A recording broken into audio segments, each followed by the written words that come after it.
ಮಂಡ್ಯದಲ್ಲಿ ಬಿಸಿಲು ಹೊಡೆಯುತ್ತಿದ್ದ ಶನಿವಾರ ಮಧ್ಯಾಹ್ನ ರಘು ತನ್ನ ಕಾರನ್ನು ವಿಕ್ರಂ ಮನೆಯ ಹೊರಗಿನ ರಸ್ತೆಯಲ್ಲಿ ನಿಲ್ಲಿಸಿದ. ಗೇಟ್ ತೆರೆದಿದ್ದು. ಅವನು 3 ವರ್ಷಗಳ ಬಳಿಕ ತನ್ನ ಗೆಳೆಯನನ್ನು ನೋಡಲು ಬಂದಿದ್ದ. ಒಳಗಡೆಯಿಂದ ಜುಳುಜುಳು ಎಂಬ ನೀರಿನ ಸದ್ದು ಕೇಳಿಸುತ್ತಿತ್ತು. ಅದು ಸ್ನಾನದ ಕೋಣೆಯ ಕಿಟಕಿಯಿಂದ ಹೊರಟು ಬರುವ ನೀರಿನೀಡಿ ಆಡಿನಂತೆ ಕೇಳಿಸುತ್ತಿತ್ತು. ಅದರೊಂದಿಗೆ ಈಗ ಒಂದು ಸುವಾಸನೆ ಕೂಡ ಬರುತ್ತಿತ್ತು. ಅದು ಸಾಬೂನಿನ ಸುಗಂಧ ಅಂತ ತಿಳಿಯೋಕೆ ಅವನಿಗೆ ಹೆಚ್ಚು ಸಮಯ ಬೇಕಾಗಲಿಲ್ಲ. ಆ ಸೋಪನ್ನು ಬಳಸುವುದು ವಿಕ್ರಮನ ಅಮ್ಮ ಮಾತ್ರ. ಶಾಂತಿ ಸ್ನಾನ ಮಾಡುತ್ತಿದ್ದಾಳೆ ಅಂತ ನೆನೆದು ಅವನ ಹಾವು ಎದ್ದು ನಿಂತು ಆಕಾಶ ನೋಡುತ್ತಿತ್ತು. ಅದು ಹೆಚ್ಚು ಹೂವಿನಂತಹ ಸೊಗಸಾದ ಸುವಾಸನೆಯನ್ನು ಹೊಂದಿತ್ತು. ಜೊತೆಗೆ ಶ್ರೀಗಂಧದ ಪರಿಮಳವೂ ಇತ್ತು. ಅವರಿನ್ನೂ ಈ ಸೋಪ್ ಉಪಯೋಗಿಸುವುದನ್ನ ನಿಲ್ಲಿಸಿಲ್ವಾ ಅಂತ ಅಂದುಕೊಂಡ ರಘು. ಹೃದಯದ ಬಡಿತ ಸ್ವಲ್ಪ ವೇಗವಾಗಿತ್ತು. ವಿಕ್ರಂ ಸ್ನೇಹಿತನಾಗಿ ಈ ಮನೆಗೆ ಎಷ್ಟೋ ಬಾರಿ ಬಂದಿದ್ದರೂ ಶಾಂತಿಯನ್ನು ನೋಡಿದಾಗ ಅವನ ಮನಸ್ಸಿನಲ್ಲಿ ಯಾವಾಗಲೂ ಒಂದು ವಿಚಿತ್ರವಾದ ನಡುಕ, ಒಂದು ಸೆಳೆತ ಉಂಟಾಗುತ್ತಿತ್ತು. ಚಡ್ಡಿಯ ಒಳಗೆ ಕಬ್ಬಿನ ಹಾಲು ಸುರಿಯಂತಾಯಿತು. ಈಗಲೂ ಅವನು ವಿಕ್ರಮನ ಹೆಸರು ಹೇಳಿಕೊಂಡು ಶಾಂತಿ ಆಂಟಿಯನ್ನೇ ನೋಡಲು ಬಂದಿದ್ದ. 40 ದಾಟಿ ಮೇರಿದ್ದರೂ ಅವಳಲ್ಲಿ ಇದ್ದ ಯೌವನದ ಹುಮ್ಮಸ್ಸು, ಆಕರ್ಷಕವಾದ ನಗು ಮತ್ತು ವಿಶೇಷವಾಗಿ ಸೀರೆ ಹುಟ್ಟುಕೊಂಡಾಗಿನ ಆ ಗಂಭೀರವಾದ ಸೌಂದರ್ಯ, ದೊಡ್ಡದಾದ ಹಿಂದಿನ ಭಾಗ, ನಡೆಯುವಾಗ ಅವುಗಳು ಕಲುಕುವ ರೀತಿ, ದಪ್ಪದ್ದಾದ ಮುಂದಿನ ಭಾಗ ಇವೆಲ್ಲವೂ ಅವನನ್ನು ಬಹಳವಾಗಿ ಸೆಳೆಯುತ್ತಿತ್ತು. ಅವನು ಅವಳನ್ನು ಆ ರೀತಿ ನೆನೆಯುತ್ತಲೇ ಒಳಗೆ ನುಗ್ಗಿದ. ಮುಖ್ಯ ಬಾಗಿಲು ತೆರೆದಿತ್ತು. ಸ್ನಾನದ ಕೋಣೆಯಿಂದ ಬರುವ ನೀರಿನ ಸದ್ದು ಮತ್ತು ಆ ಸುವಾಸನೆ ಹೆಚ್ಚು ಬರಲು ಶುರುವಾದವು. ರಘು ಹಾಲ್ನಲ್ಲಿ ಕುಳಿತು ಗೋಡೆಯ ಮೇಲೆ ತೂಗಿ ಹಾಕಿದ್ದ ಹಳೆಯ ಫೋಟೋಗಳನ್ನು ನೋಡಲು ಶುರು ಮಾಡಿದನು. ಅವನ ಮನಸ್ಸು ಮಾತ್ರ ಬಚ್ಚಲು ಮನೆಯಲ್ಲಿಯೇ ಇತ್ತು. ಒಂದು ಸಲ ಹೋಗಿ ಕತ್ತು ನೋಡೋಣ ಅಂದುಕೊಂಡನಾದರೂ ಯಾರಾದರೂ ನೋಡಿದ್ರೆ ಮಾಂಜಾ ಕೊಡ್ತಾರೆ ಅಂದುಕೊಂಡು ಸುಮ್ಮನಾದ. ಆದರೆ ಕೈಗಳು ಪ್ಯಾಂಟ್ನೊಳಗಿರುವ ದೊಡ್ಡ ಕಬ್ಬನ್ನು ಸವರಲು ಮರೆಯಲಿಲ್ಲ. ಅತ್ತ ಶಾಂತಿ ತನ್ನ ಮೈಯನ್ನೆಲ್ಲ ಚೆನ್ನಾಗಿ ಜೊತೆ ಸ್ನಾನ ಮಾಡುತ್ತಾ ತನ್ನ ಕೆಂಪು ಗುಲಾಬಿ ಹೂವನ್ನು ಸವರಿಸುತ್ತಾ ತನ್ನದೇ ಲೋಕದಲ್ಲಿ ಮುಳುಗಿದ್ದಳು. ಬಿಸಿನೀರು ಮೈಮೆಯನ್ನು ಬೀರುವಾಗ ಯಾವುದಾದರೂ ಯುವಕ ಜೊತೆಯಲ್ಲಿದ್ದರೆ ಚೆನ್ನಾಗಿತ್ತಿತ್ತು ಅಂದುಕೊಳ್ಳುತ್ತಿದ್ದಳು.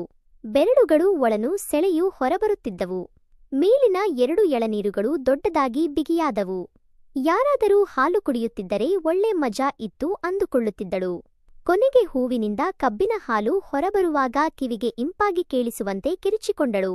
ಕಬ್ಬಿನ ಹಾಲೆಲ್ಲ ಕೆಳಗೆ ಬಿದ್ದು ಚೆಲ್ಲಿ ಹೋಯಿತು. ಆ ಕಿರುಚಾಟ ಕೇಳಿದ ರಘು ಮತ್ತಷ್ಟು ಉದ್ರೇಕಿತನಾದ.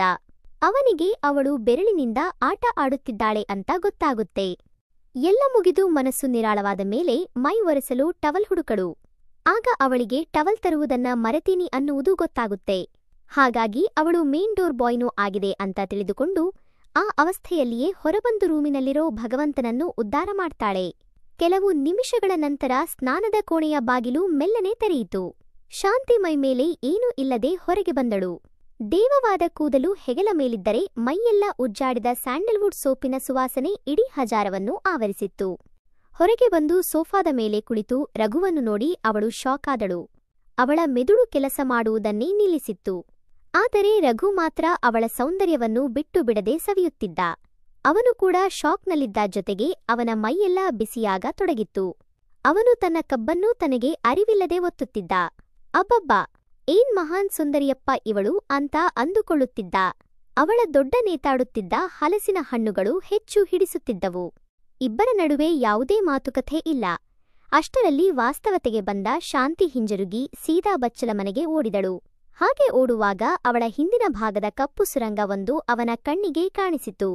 ಅದನ್ನು ನೋಡಿದ ತಕ್ಷಣವೇ ಅದನ್ನು ಹಿಸುಕಿ ಒಳಗಡೆ ತುರುಕಬೇಕು ಅಂತ ಅವನಿಗೆ ಅನ್ನಿಸಿತು.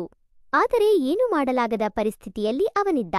ಅಷ್ಟರಲ್ಲಿ ಅವಳು ಅವನನ್ನು ಅಲ್ಲಿಗೆ ಕರೆದು, ಸಾರಿ ಕಣೋ ರಘು, ನೀನು ಬಂದಿದ್ದು ನನಗೆ ಗೊತ್ತಾಗಲಿಲ್ಲ. ನಾನು ಮೇನ್ ಡೋರ್ ಹಾಕಿದೆ ಅನ್ಕೊಂಡಿದ್ದೆ ಅಂತಾಳೆ. ಆಗ ರಘು, ಪರವಾಗಿಲ್ಲ ಬಿಡಿ ಆಂಟಿ ಅಂತಾನೆ. ನಂತರ ಅವಳು, ನನ್ನದೊಂದು ಸಹಾಯ ಮಾಡ್ತೀಯಾ? ನನ್ನ ರೂಮ್ನಲ್ಲಿ ಟವಲ್ ಇದೆ, ತಂದು ಕೊಡ್ತೀಯಾ ಅಂತ ಕೇಳ್ತಾಳೆ. ಅವನು ಸರಿ ಅಂತ ಹೇಳಿ ಅವಳ ಕೋಣೆಗೆ ಹೋಗಿ ಟವಲ್ ತಂದು ಕೊಡ್ತಾನೆ. ಕೊಡುವಾಗ ಅವಳ ಕೈ ಟಚ್ ಆಗಿ ಅವನಿಗೆ ಮೈಯೆಲ್ಲ ಕರೆಂಟ್ ಹೊಡೆದ ಅನುಭವವಾಗುತ್ತೆ. ಅವಳು ತನ್ನ ಸುರಂಗ ಸುಂದರ ದೇಹವನ್ನು ಚೆನ್ನಾಗಿ ಒರೆಸಿಕೊಂಡು ಹೊಸ ಸೀರೆಯನ್ನುಟ್ಟುಕೊಂಡು ಹೊರಗಡೆ ಬರ್ತಾಳೆ. ರಘು ಅವಳನ್ನೇ ದಿಟ್ಟಿಸಿ ನೋಡಲು ಶುರು ಮಾಡಿದ. ಅವಳು ದೇವತೆಯಂತೆ ಕಾಣುತ್ತಿದ್ದಳು. ಆ ಸೀರೆಯು ಅವಳ ದೇಹದ ರೇಖೆಯನ್ನು ಸೂಕ್ಷ್ಮವಾಗಿ ಎತ್ತಿ ತೋರಿಸುತ್ತಿತ್ತು. ಆ ಸುವಾಸನೆ ಅವನನ್ನು ಸ್ವಲ್ಪ ತಬ್ಬಿ ಭಾಗಿಸಿತು. ಅವನು ತಡವರಿಸುತ್ತಾ, ವಿಕ್ರಮ್ ಇಲ್ವಾ ಆಂಟಿ ಅಂತ ಕೇಳಿದ. ಇಲ್ಲ ಕಣೋ, ಅವನು ಹುಡುಗರ ಜೊತೆ ಶಿವಮೊಗ್ಗಕ್ಕೆ ಟ್ರಿಪ್ ಹೋಗಿದ್ದಾನೆ. ಯಾವಾಗ ಬರ್ತಾನೋ ಗೊತ್ತಿಲ್ಲ. ಬಹುಶಃ 3 ದಿನಗಳಾದರೂ ಆಗಬಹುದು ಅಂತ ಹೇಳಿ ಕೋಣೆಗೆ ಹೊರಟಳು. ಅವಳ ನಡಿಗೆಯಲ್ಲಿ ಒಂದು ಸೊಲಗಿತ್ತು. ಸೀರೆಯ ಸೊಂಟದ ಭಾಗ ಸಡಿಲವಾಗಿ ಅಲ್ಲಾಡಿಸುತ್ತಿದ್ದ. ರಘು ಹಾಲಿನಲ್ಲೇ ನಿಂತಿದ್ದ. ಅವನ ಮನಸ್ಸು ಅಸ್ತವ್ಯಸ್ತವಾಗಿತ್ತು. ಅವಳನ್ನು ನೋಡಿದಾಗ ಯಾಕೆ ಈ ರೀತಿ ಆಗುತ್ತೆ ಅಂತ ಅವನು ಅಂದುಕೊಳ್ಳತೊಡಗಿದ್ದ. ಅವಳು ಹಿಂದಿರುಗಿ ಬಂದು ಸ್ವಚ್ಛವಾದ ನೋಟದೊಂದಿಗೆ ನಗುಬೆರೆತ, ಅಡುಗೆ ಮನೆಗೆ ಬಾ, ತಿಂಡಿ ಕೊಡ್ತೀನಿ ಅಂದಳು. ಆಗ ಅವನು, ನನಗೆ ತಿಂಡಿ ಬೇಡ, ನಿಮ್ಮ ಹೂವು ಕೊಡಿ ಸಾಕು ಅಂದು ಮನಸ್ಸಿನಲ್ಲೇ ಅಂದುಕೊಳ್ಳುತ್ತಾ ಅವಳ ಹಿಂದಿಗೆ ಹೋದ. ಅವಳು ಅವನ ಬಳಿ ಕುಳಿತುಕೊಳ್ಳಲು ಹೇಳಿ ಉಪ್ಪಿಟ್ಟಿನ ಪಾತ್ರೆಯ ಮುಚ್ಚಳ ತೆಗೆದಳು. ಒಳಗಿನಿಂದ ಆಕರ್ಷಕವಾದ ಸುವಾಸನೆ ಹೊರಟಿತ್ತು. ಗೋಧಿ ರವೆಯ ಉಪ್ಪಿಟ್ಟು ಮಾಡಿದ್ದೇನೆ, ಬಿಸಿ ಇದೆ, ಜೊತೆಗೆ ಕೆಲವು ಮಸಾಲೆ ವಡಿಗಳು ಇವೆ, ಹೊಟ್ಟೆ ತುಂಬಾ ತಿನ್ನು ಅಂದಳು. ಅವನು ತಿನ್ನುತ್ತಾ, ಅದ್ಭುತವಾಗಿದೆ ಆಂಟಿ, ಇನ್ನು ಉಪ್ಪಿಟ್ಟು ಅಂದ್ರೆ ನನಗೆ ತುಂಬಾ ಇಷ್ಟ ಅಂತ ನಿಜವಾದ ಹರ್ಷದಿಂದ ಹೇಳಿದ. ಅವಳಿಗೆ ಖುಷಿಯಾಗಿ ಥ್ಯಾಂಕ್ಸ್ ಕಣೋ ಅಂತ ಮುಗುಳ್ನಕ್ಕಳು. ವಿಕ್ರಮ್ ಇಲ್ಲದೆ ಮನೆಯೆಲ್ಲ ಖಾಲಿ ಖಾಲಿ ಅನಿಸುತ್ತಿತ್ತು. ನೀನು ಬಂದಿದ್ದು ತುಂಬಾ ಸಂತೋಷವಾಯಿತು ಅಂದಳು. ಅವಳು ಹಾಗೆ ಮಾತಾಡ್ತಾ, ಇವತ್ತು ಸಂಜೆ ಕಬ್ಬಿನ ಹಾಲು ಮಾಡೋಣ ಅನ್ಕೊಂಡಿದ್ದೇನೆ, ಆದರೆ ಮನೆಯಲ್ಲಿ ಕಬ್ಬು ಇಲ್ಲ, ಗದ್ದೆಗೆ ಹೋಗಿ ಕತ್ತರಿಸಿ ತರಬೇಕು ಅಂದಳು. ಅದ್ಭುತ, ನಾನು ನಿಮ್ಮ ಜೊತೆ ಬಂದು ಕಬ್ಬು ತರಲು ಸಹಾಯ ಮಾಡ್ತೀನಿ ಅಂತ ರಘು ಉತ್ಸಾಹದಿಂದ ಹೇಳಿದ. ಒಂದು ಕ್ಷಣ ಅವನು ಅವಳೊಂದಿಗೆ ಕಬ್ಬಿನ ಗದ್ದೆಗೆ ಹೋಗುವುದನ್ನು ಊಹಿಸಿಕೊಂಡಾಗ ಅವನ ಹೃದಯ ಬಡಿತ ಹೆಚ್ಚಾಗಿತ್ತು. ಅಲ್ಲೇ ಆಂಟಿಗೆ ಏನಾದರೂ ಮಾಡ್ಕೋಬೇಕು ಅನ್ನೋದು ಅವನ ಯೋಜನೆಯಾಗಿತ್ತು. ರಘು ತನ್ನ ಜೊತೆ ಕಬ್ಬಿನ ಗದ್ದೆಗೆ ಬರ್ತಾನೆ ಅಂತ ತಿಳಿದ ಶಾಂತಿ ನಿಜವಾಗಿಯೂ ಸಂತೋಷಪಟ್ಟಳು. ಒಬ್ಬಳೇ ಹೋಗುವುದಕ್ಕಿಂತ ಇಬ್ಬರು ಇದ್ದರೆ ಚೆನ್ನಾಗಿರುತ್ತೆ, ಮಳೆ ಬರುವ ಹಾಗಿದೆ, ಬೇಗನೆ ಹೋಗಿ ಬರೋಣ ಅಂದಳು. ಅವರಿಬ್ಬರೂ ಹದಿಹರೆಯದ ಹುಡುಗರಂತೆ ಉತ್ಸಾಹದಿಂದ ಸಿದ್ಧರಾದರು. ಶಾಂತಿ ಒಂದು ಹಳೆಯ ಸೀರೆ ಹುಟ್ಟುಕೊಂಡು ತಲೆಗೆ ಟವಲ್ ಕಟ್ಟಿಕೊಂಡು ರಘುವಿನ ಹತ್ತಿರ ಇದ್ದ ಒಂದು ಕತ್ತೆಯನ್ನು ತೆಗೆದುಕೊಂಡಳು. ಅವರು ಮನೆಯ ಹಿಂದಿರುವ ಕೇದಾದ ಹಾದಿಯಲ್ಲಿ ನಡೆದರು.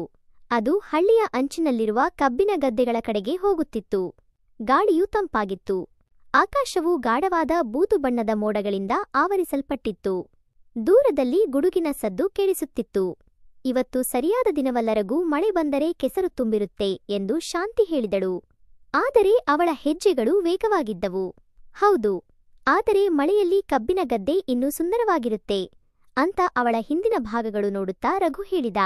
ಅವಳು ತಿರುಗಿ ನಕ್ಕಿದ್ದು ಅವನನ್ನು ಮತ್ತಷ್ಟು ಬೆಚ್ಚಗೆ ಮಾಡಿದ್ದು.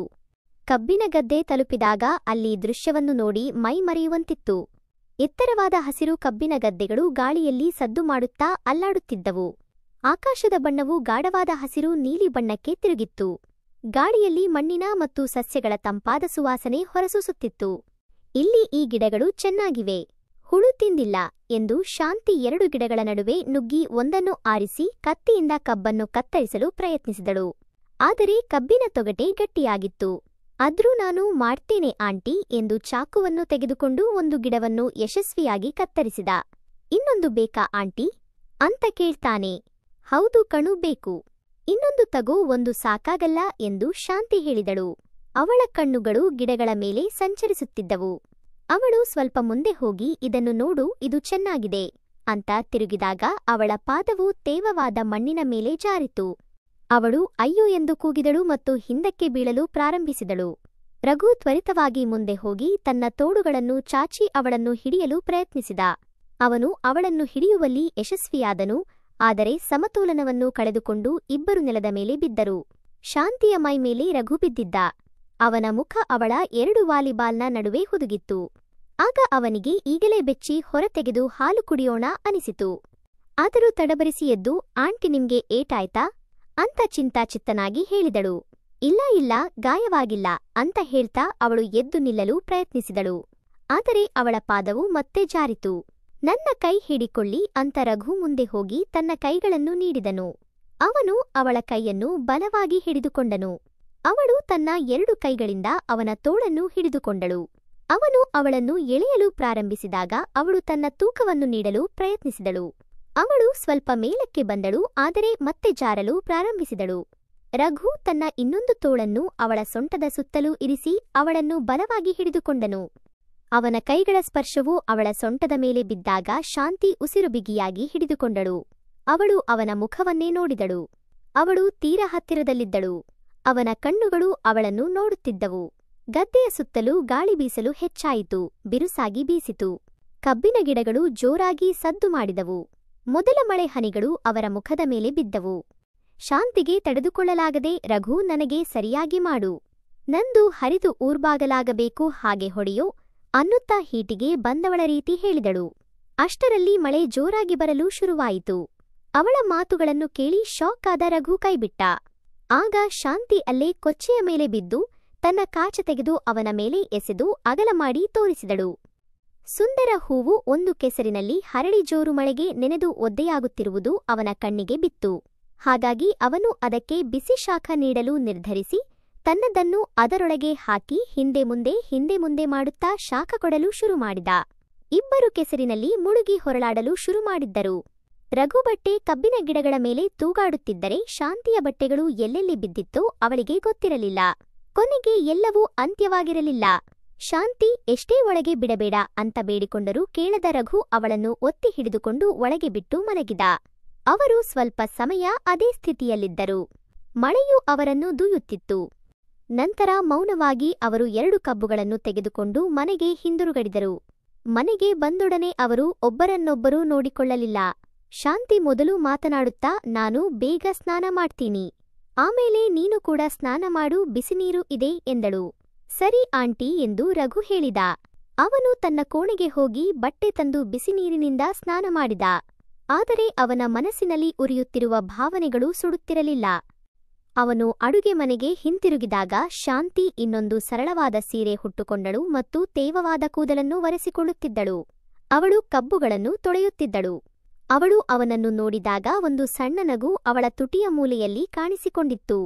ಅದು ಸಂಕೋಚ ಮತ್ತು ಆಹ್ಲಾದದ ಮಿಶ್ರಣವನ್ನು ಹೊಂದಿತ್ತು. ಬಾ, ಕಬ್ಬಿನ ಹಾಲು ಮಾಡೋಣ ಎಂದು ಅವಳು ಸ್ವಾಭಾವಿಕವಾಗಿ ಹೇಳಿದಳು. ಆದರೆ ಅವನ ಕಣ್ಣುಗಳಲ್ಲಿ ಹೊಸ ಹೊಳಪಿತ್ತು. ಅವರು ಒಟ್ಟಿಗೆ ಕೆಲಸ ಮಾಡಿದರು. ರಘು ಕಬ್ಬುಗಳನ್ನು ಚಿಕ್ಕ ಚಿಕ್ಕ ದುಂಡುಗಳಾಗಿ ಕತ್ತರಿಸಿದರು. ಶಾಂತಿ ಅವುಗಳನ್ನು ಮಿಕ್ಸಿಗೆ ಹಾಕಿ ಸ್ವಲ್ಪ ನೀರು ಸೇರಿಸಿ ಬಟನ್ ಒತ್ತಿದಳು. ಕಬ್ಬುಗಳ ತಾಜಾ ವಾಸನೆ ಅಡುಗೆ ಮನೆಯನ್ನು ತುಂಬಿಸಿತು. ಅವಳು ರಸವನ್ನು ಒಂದು ಬಟ್ಟೆಯ ಮೂಲಕ ಜರಡಿ ಹಿಡಿದು ಒಂದು ಗಾಜಿನ ಗ್ಲಾಸ್ನಲ್ಲಿ ಸುರಿದು ರಘುಗೆ ಅದನ್ನು ಕುಡಿಯಲು ಕೊಟ್ಟಳು. ಅವನು ಗ್ಲಾಸನ್ನು ತನ್ನ ಬಾಯಿಗಿಟ್ಟು ಕಬ್ಬಿನ ರಸವನ್ನು ಹೀರಿದನು. ಅದು ತಂಪಾಗಿ ಸಿಹಿಯಾಗಿತ್ತು ಮತ್ತು ಶಕ್ತಿಯುತವಾಗಿತ್ತು. ಅವನು ತುಂಬಾ ಚೆನ್ನಾಗಿದೆ ಆಂಟಿ ಅಂದನು. ಈಗ ಶಾಂತಿ ಜ್ಯೂಸ್ ಕುಡಿಯುತ್ತಾ, ಕಬ್ಬಿನ ಹಾಲು ಆರೋಗ್ಯಕ್ಕೆ ತುಂಬಾ ಒಳ್ಳೆಯದು ಕಣು. ಅದರಲ್ಲಿ ಕ್ಯಾಲ್ಸಿಯಂ, ಫಾಸ್ಫರಸ್ ಇರುವುದರಿಂದ ದೇಹಕ್ಕೆ ಶಕ್ತಿ ನೀಡುವುದೊಂದೇ ಅಲ್ಲದೆ ಶರೀರವನ್ನು ತಂಪಾಗಿರುತ್ತದೆ, ಜೊತೆಗೆ ಮೂತ್ರಪಿಂಡಗಳಿಗೂ ಒಳ್ಳೆಯದು ಎಂದು ಹೇಳಿದಳು. ಇದರಿಂದ ರಘು ಹೊಸ ವಿಷಯವನ್ನು ತಿಳಿದುಕೊಂಡ. ಇಲ್ಲಿಗೆ ಈ ಕಥೆ ಮುಗಿಯುತ್ತದೆ ಸ್ನೇಹಿತರೆ. ನಿಮಗೆ ಈ ಕಥೆ ಇಷ್ಟವಾಗಿದ್ದರೆ ಲೈಕ್ ಮಾಡುವುದನ್ನು ದಯವಿಟ್ಟು ಮರೆಯಬೇಡಿ.